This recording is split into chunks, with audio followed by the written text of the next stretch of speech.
नमस्कार मित्रों, मैं अनिल कुमार सेठ, astrology, vastu and numerology expert. आज हम सिंह राशि का वीडियो लेके आए हैं।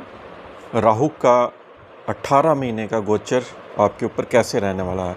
आपको मालूम ही है कि राहु पिछले महीने 18 तारीख को कुंभ राशि में प्रवेश हुआ है और ये टिल 5/12/2026 तक यहाँ पर रहने वाला है।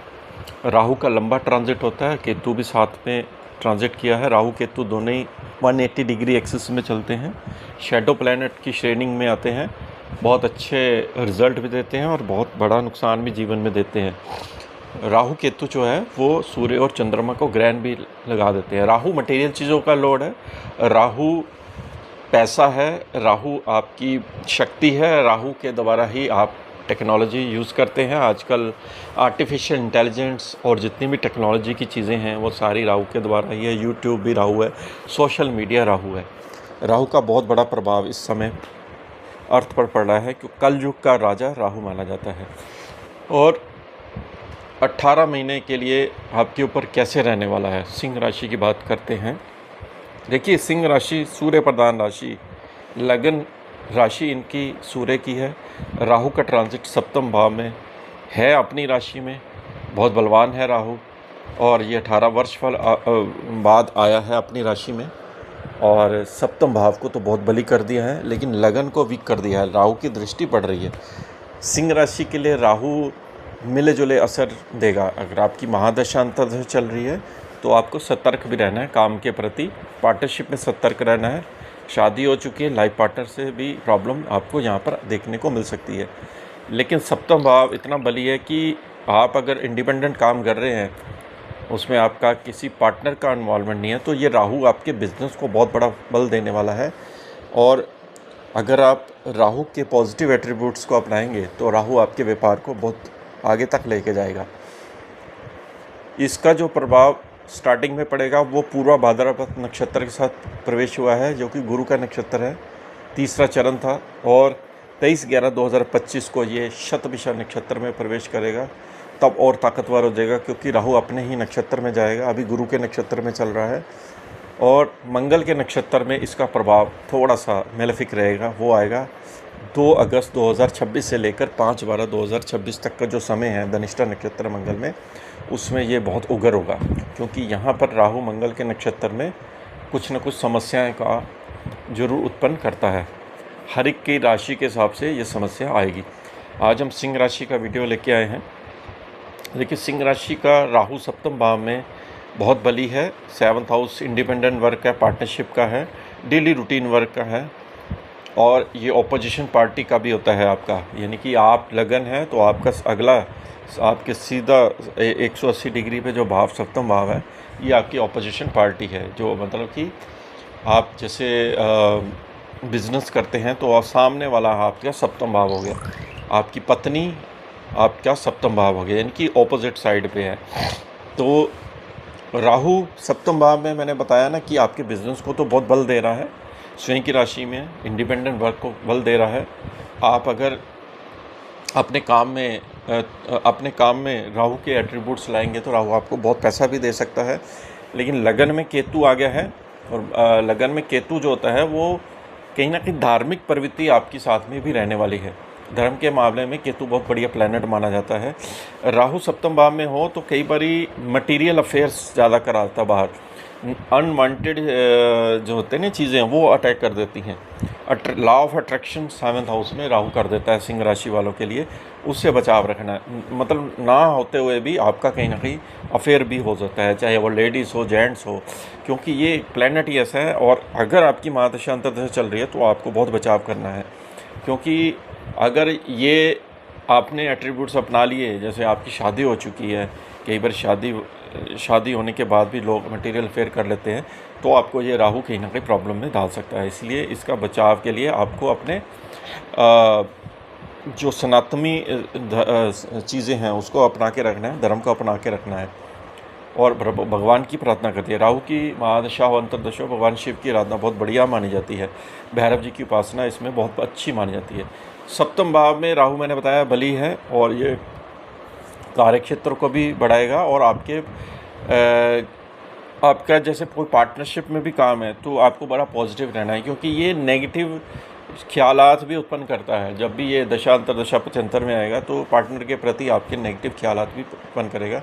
उसके लिए आपको पॉजिटिव रहना है। पॉजिटिव ग्रह होता है जुपिटर। अगर आपका जुपिटर स्ट्रॉन्ग है लगन चार्ट में तो राहु कुछ भी नहीं कर पाता है।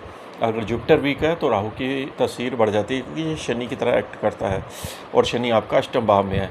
8वां और 7वां भर बहुत ज़्यादा जागृत है आपका। और राहु का जैसे गुरु के नक्षत्र में है तो गुरु के नक्षत्र में क्या प्रभाव पड़ने वाला है, जैसे गुरु आपके पंचम भाव का भी लॉर्ड है, अष्टम भाव का भी लॉर्ड है।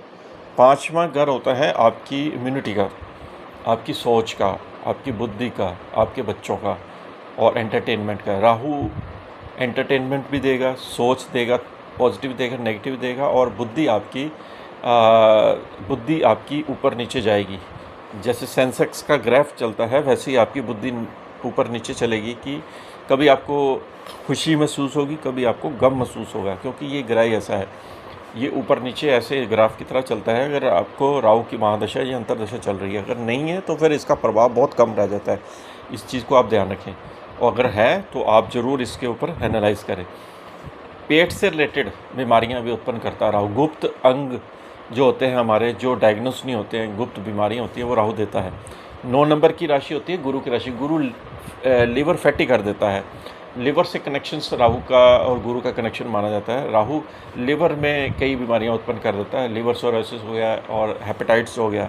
इसलिए जॉन्डिस का भी आपको यहाँ पर आने वाले जो 2-3 मौसम आ रहे हैं, क्लाइमेट का असर है, वो आपको पानी के ऊपर बहुत ध्यान देना है। इसी तरह राहु आपके अष्टम भाव को भी जागृत कर रहा है इस समय। 8वें घर पे शनि ऑलरेडी बैठा। 8वां घर जो होता है ससुराल पक्ष का भी है और आपकी अकल्ट स्टडीज़ का भी है, रिसर्च का भी है, और आपकी आयु मृत्यु का भी है, पीड़ा का घर भी है।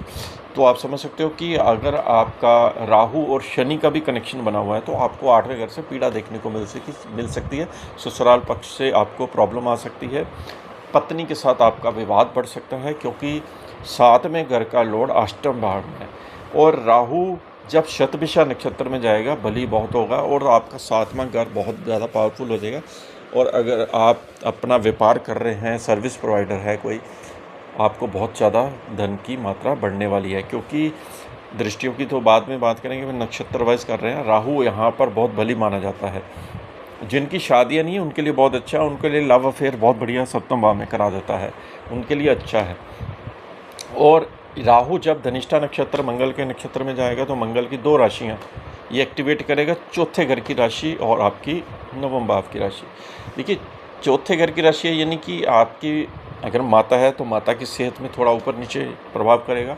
आपको हार्ट से रिलेटेड प्रॉब्लम आ सकती है, क्योंकि बाकी ग्रह भी अगर चौथे घर में आके बैठ गए, पापी ग्रह, क्रूर ग्रह, तो आपको उस समय सतर्क करने की ज़्यादा संभावना बनती है। और 9वां भाव यानी कि राहु उसको भी एक्टिव करेगा धनिष्ठा नक्षत्र में, तो आपकी लंबी दूरी की यात्रा होगी, विदेश की यात्रा होगी, व्यापार के लिए आपको यात्रा। पॉजिटिव क्या साइन रहेंगे, आपकी प्रॉपर्टी बिक सकती है, प्रॉपर्टी से पैसा आ सकता है, यानी कि आपका जो पैतृक संपत्ति है उसमें पैसा आपको मिल सकता है, ये एक पॉजिटिव साइन भी है। ड्राइविंग में आप थोड़ा सतर्क रहें, क्योंकि चौथा बार गाड़ी की ड्राइविंग का भी होता है, कारों का भी होता है। तो राहु जब धनिष्ठा नक्षत्र में होगा तो ड्राइविंग में आप सावधानी से चलाएं, गाड़ी बहुत ओवर स्पीड पे मत चलाएं। ये आपके लिए यहाँ पर नेगेटिव इन्फ्लुएंस भी आता है। थोड़ा खाने पीने में भी परहेज रखें, क्योंकि आप जैसे सात्विक खाना खाएंगे और राहु का जो एट्रीब्यूट्स है वो पॉजिटिव हो जाते हैं।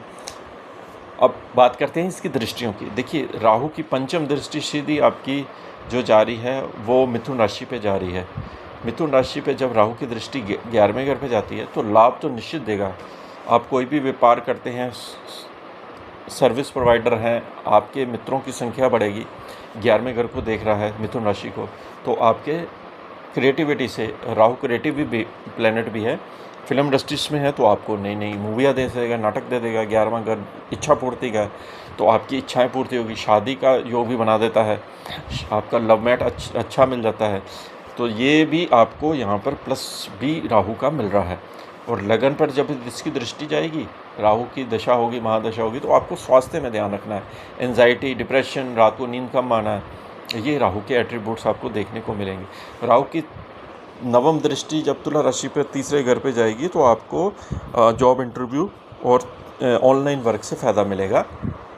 अगर कोई एग्रीमेंट्स वगैरह का काम करते हैं तो उसमें भी आपको फ़ायदा मिलेगा, नए नए क्लाइंट मिलेंगे और छोटी मोटी दूरी की यात्रा भी यहाँ पे रहेगी।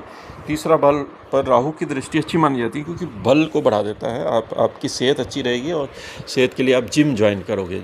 तीसरा घर होता है जिम का, और ये आपकी भुजाओं हैं और मतलब कि पावर बढ़ देता है। जो राहु कर सकता है वो कोई ग्रह कर नहीं सकता। जब राहु पॉजिटिव हो तो बहुत ही बड़े मिराकल्स रिजल्ट देता है और बहुत हाइट दे देता है।